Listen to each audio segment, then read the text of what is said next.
Hello and welcome to Watopia for Stage 5 of the SISU Tour, Road to Sky. 17 kilometres with the best part of an hour of it climbing the Alp. No draft, no shelter, no bunch. This one is a general classification time trial in all but name. So the story tonight is the Category C classification. Who climbs it, who slides down it, and where Poole sits among them. And a word on how that works. Every SISU stage is run 10 times over. 10 separate start slots spread across 2 days. And we have gathered the Cat C results from all 10 into a single virtual leaderboard. So the classification battle you see on screen is being fought against riders Poole cannot see, while out on the road, every category rolls off the line together. And the clock has hit 0! Stage 5 is underway, the whole field spilling out of the jungle pens and dropping towards the foot of the Alp. So let's get straight to it, Chloe. How does the general classification line up for Poole heading into this stage? And where do we think his biggest threats are going to come from today? He comes into it sitting 54th overall, Simon, and it is desperately tight. Barely 3 minutes covers the 10 riders ahead of him and the 10 behind. Our projection has him holding that 54th spot, but the riders just in front are only going to stretch away. FJ, Basescu, and Krudenier all sit above 3.6 watts per kilo against Poole's 319, and they are the biggest movers on this board. The real threat is behind him, though. Eliasson, Perfumo, and Thompson all start down on Poole but carry more per kilo, and over an hour of climbing, that comes back. And viewers can follow every bit of that live. Beside each rider, we are carrying 3 classification numbers: where they stood on the general classification at the start of this stage, where they sit on it right now, and where they are projected to finish it if they hold this pace. Then the strain bars. The heart across the top is how close they are to a career best cardiac effort. And underneath it, the flame on the left shows how deep into their systemic limit they are at that moment. The lightning bolt on the right, how close they are to a power best. Full and green means comfortable. Empty and flashing means a new ceiling. Love it, Chloe. I am looking forward to watching this battle unfold. An hour-long test of power up the most famous mountain in Watopia, and every one of them facing it alone. And right on cue, the start of the Alpe du Zwift KOM approaches and the road tilts up. The hour starts now! And Poole is straight onto that 10% ramp, 3 watts per kilo, already a shade over his own threshold.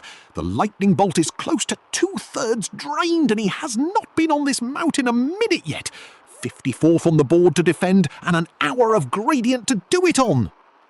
The name that matters to Poole is Debenjak, Simon. He started this stage 49th and 55 seconds up the road on classification, and every one of those 55 seconds is now gone. He is level with Poole and already down to 52nd. FJ's 22-second cushion has all but vanished the same way. Behind him, Eggleton is not closing at all, still 49 seconds adrift.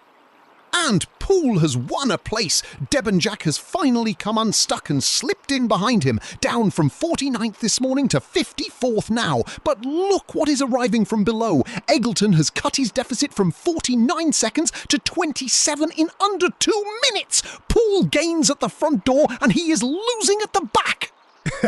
Front door, back door, mate, that's what a mountain does to you. First proper hour-long climb I ever raced, I take me split times to the stem, handwritten plan to the second. Sticky tape gave up before the second bend and off it went into the scenery. Spent the next 50 minutes doing sums in my head, got them wrong by about 4 minutes and finished so far back the fella with the results sheet asked if I'd had a mechanical. Nah, arithmetic. Arithmetic, Robbo. That really is the whole mountain in one word.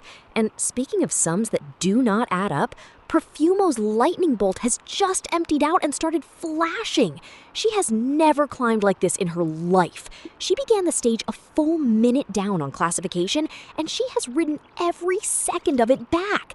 She is level with Poole right now. And Poole is sliding down this board. 2 places gone in under 5 minutes. Perfumo came by, and now ESRT as well. A rider who started this stage 11 places behind him, and is projected to finish 30th. Poole's own projection has fallen from 49th to 55th, and Eggleton is sitting just 12 seconds off him. Let us take stock, Simon, because the picture around Poole has completely reshuffled. Profumo is coming back to him after that effort, only 7 seconds up the road now with ESRT 10. But behind him, Eggleton has closed to 8 seconds, and Wall and Debignac are both inside 30. He is being squeezed from both ends, and there is still the best part of 50 minutes of this mountain to come. Eggleton is 4 seconds away now. He started this stage half a minute behind Poole on classification, and he has spent every metre of this climb reeling it in. That place is about to change hands.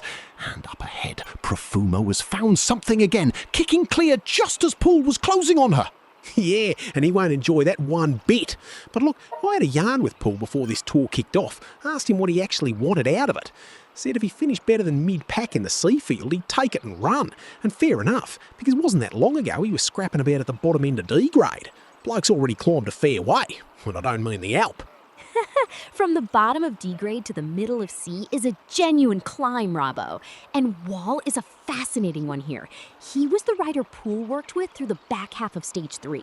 And if you remember, he wanted nothing to do with the sprint, only his overall time. A pure classification rider. His coach tells me he has spent this block training his gut as well. 120 grams of carbohydrate an hour. You can only absorb so much glucose at once, so you pair it with fructose and open a second doorway into the bloodstream.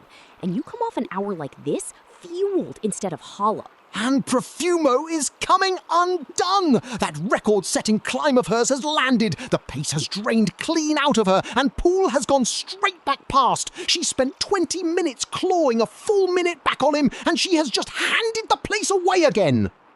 Here is some context for what Poole is actually doing today, Simon. The first time he rode up this mountain, back in December of 2024, it took him 1 hour and 54 minutes.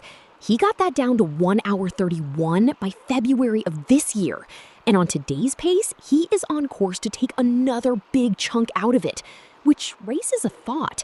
His lightning bolt is the least drained of anyone around him. Eggleton, Wall, and Profumo have all emptied theirs. If somebody in this group has a strong second half in them, it might well be Poole.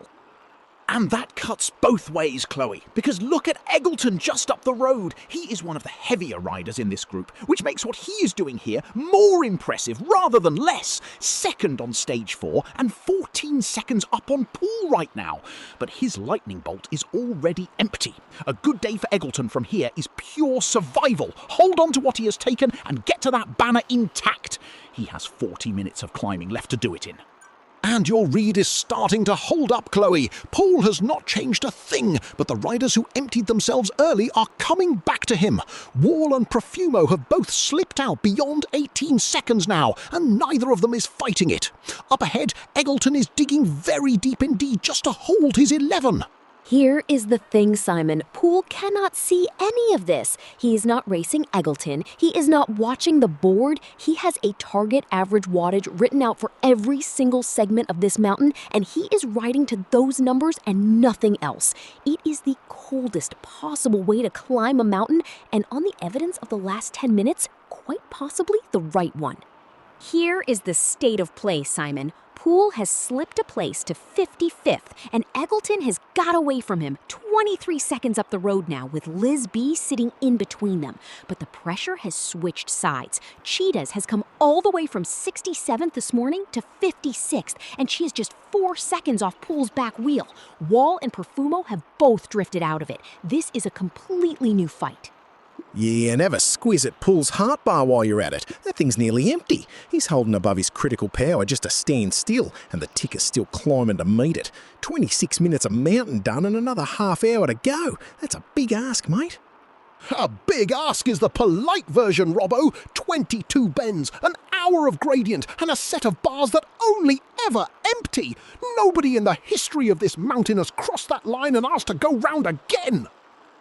And the threat from behind has stalled. Cheetahs was 4 seconds off Poole and looking dangerous, and she has drifted back out to 7. He has steadied it, and his projected finish has climbed back to 54th. All the damage today is being done by Eggleton, who started this stage 1 place behind Poole and now sits 3 places ahead of him, 32 seconds up the road. And it is worth remembering exactly what this stage is worth, Simon. There are 2 more to come, a genuine time trial next, then 5 laps of the Champs-Élysées to finish. That last one is a bunch race, everybody in together, with very little to be won or lost on time. So this classification is being settled right here and against the clock on stage 6. Every second Poole gives away on this mountain is a second he has to find on his own next time out. And there it goes. Poole's heart bar is empty and flashing. 36 minutes now held above 156 beats, and he has never asked that of himself before in his life. He has gone straight past his own ceiling, and there is still half an hour of this mountain standing in front of him. Never asked it of himself. That's the Alp for you. And speaking of tickers, I was having a chat with Hartwig's training partner last week. Bloke checks his heart rate variability every single morning before he's even out of bed. Sounds like navel-gazing, but it isn't. The little gaps between your heartbeats go all random when you're properly recovered and turn metronomic when you're cooked. So the watch tells him whether to smash himself that day or just go for a pedal. Takes the guesswork clean out of it. And here comes the reckoning for Eggleton. 32 seconds up the road on Poole has become 26, and the effort has drained clean out of him. Pure survival now, exactly as we called it. Hartwig has already lost that argument and slipped back behind Poole altogether. All of a sudden, the road ahead is coming towards him. It is, and the one I would watch is Harvey, just 4 seconds up the road. On Racing Score, he is among the strongest riders in this entire group, and yet he began the day 68th. Somebody who has left places out on the road earlier in this tour, his 20-minute power to weight is 3.7, the highest of anyone riding within half a minute of Poole, a proper climber's engine. 14 places already recovered today. A good day for Harvey from here is simply holding this to the banner and finishing in the low 40s. And here is something rather wonderful. Poole came into today with a target for this climb, 1 hour, 2 minutes and 23 seconds, with a checkpoint of 36.48 at Bend 8. He went through Bend 8 in 36.26. He is 22 seconds up on his own schedule, and he is counting every single bend down as it comes. And Chloe's rider has gone! Harvey was 4 seconds ahead of Poole when she picked him out, and that is now 37 inside 4 minutes. The strongest engine on this stretch of road has finally been let off the leash, and nobody around Poole has the slightest answer to it. Cast your mind back to Walls, Simon, the rider who came here for his overall time and nothing else. He's the best part of a minute behind Poole now, and he has been going backwards since halfway. 3 places already surrendered on this classification. All that careful preparation, and the mountain has simply taken the time off him regardless. That is the cruelty of a stage like this one. Cruel is the word. Worst mountain day I ever had went much the same way. 20 minutes I spent grinding after a bloke up the road, telling myself, if he can hold that, I can hold that. Absolutely buried myself to get on his wheel. Get there, and he's got a baguette sticking out of his back pocket. Local fella riding up to the cafe. Wasn't even in the race. Gave us a lovely wave and turned off at the top. And look what is happening in front of Poole. Ert has come back from 27 seconds to 12. Liz B from 30 down to 19. Even Eggleton is being reeled in. And further up the road, Brian is in serious bother. The effort has fallen away to almost nothing, and 45 seconds will not protect him for long. 6 bends left, and they are all coming back. And Poole is right on Ert's wheel now, Simon. 5 seconds on the shallowest ramp of the entire climb with 5 bends left. Ert started this morning 6 places ahead of him on the classification, and Poole is about to take one of them straight back. And you'll notice Poole is up out of the saddle there. That's not an attack, mate. That's just a bloke whose backside has had enough. Hour in the seat, legs go numb, so you stand up and shove the load onto some different muscles for a minute. Power creeps up whether you meant it to or not. He told me before the start he isn't planning to properly wind it up until bend 3, so save your excitement for then. And Poole has taken him! Ert is passed and dropped! Hard bar flashing empty and nothing left in the effort to answer with. And look at the classification. Poole is back up to 54th, exactly where he started this morning, with 4 bends left to climb. And they are all falling into his lap at once. Off was nearly 2 minutes up the road 8 minutes ago, and he is 11 seconds. Brian was 70, and he is 8. Liz B and Eggleton have both been halved to inside 15. 4 riders coming backwards onto Poole together, and he has 4 bends left to take every one of them. Out of bend 4 and onto that long exposed drag, and Poole goes past off. The rider who was 2 minutes up this mountain a few minutes ago is out the back door. Brian is the next one, 2 seconds, and Poole is drawing level with him as they climb. Eggleton is 14 seconds ahead with the power drained clean out of him, coming back by the second. And Liz B is the same 14, but she's the one holding her ground. That gap has barely moved while everybody else around her has fallen apart. And here is Eggleton, level with Poole at last. The rider who took 3 places off him on the lower slopes, reeled all the way back in, and Poole goes by. He is up to 52nd, 2 places better than he started the day. Liz B is the next one, 13 seconds, and further up the mountain, Wies is in real bother. 38th this morning, 10 places already gone. Bend 3 is coming. That is where Poole said he lets it go. Through bend 3, and Eggleton will not go away. Level with Poole again on the steepest ramp of this whole closing stretch. Poole edges him back a second at a time, but watch what is arriving from below. Eliasson has come from 23 seconds down to 18, and he is still coming. 2 bends left, a rider glued to Poole's side, and another one climbing onto him from behind. And there it is! Poole's lightning bolt has gone empty, and it is flashing. Both bars now, heart and power together right at the ceiling. 62 minutes of unbroken climbing, and he has ridden clean past everything he has ever done. And look where it has carried him. 51st on this classification, 3 places better than he started the day. Eggleton is dropped 7 seconds adrift. And spare a thought for Brian, 32nd this morning and 56th now. Bend 2 gone, 1 left. The final bend is right in front of him now, and Poole is still gaining. Wies is the next one in his sights. 24 seconds back at bend 2, already down to 10. The rider who started this morning 38th is being swallowed whole, and Liz B is only 10 ahead herself. 700 metres of mountain left, and Poole is still the one doing the catching. Wies is 5 seconds away, and the road is running out for him. Poole has been eating into that gap since bend 2, and he has not slowed once. Liz B is 8 ahead, the one rider up here who has not cracked all afternoon. Past the tunnel now, still nearly 9%. The summit somewhere above them in the thin air. Poole has taken Wies, and now it is Liz B. 3 seconds. The plateau opening out, the banner in sight, out of the saddle one last time, and Poole is across the line. 61.46 for the outdoor Zwift, 37 seconds inside his own target. And there is the day. Poole finishes 50th overall, 4 places better than he started this morning, and he did it by beating his own written schedule up the mountain by 37 seconds. Liz B held in to the very end, 3 seconds, and takes 49th. Eliasson climbs 9 places, Cheetah's 13, and Brian, who began this morning 32nd, comes home 59th. This mountain has torn the classification up and rewritten it.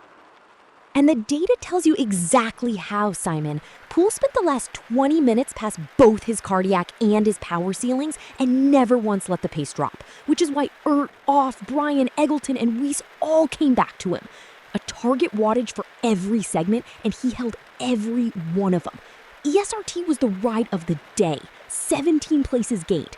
And with a time trial to come, Poole goes into it 4 places better off than when he woke up. From all of us at the top of Watopia, good night.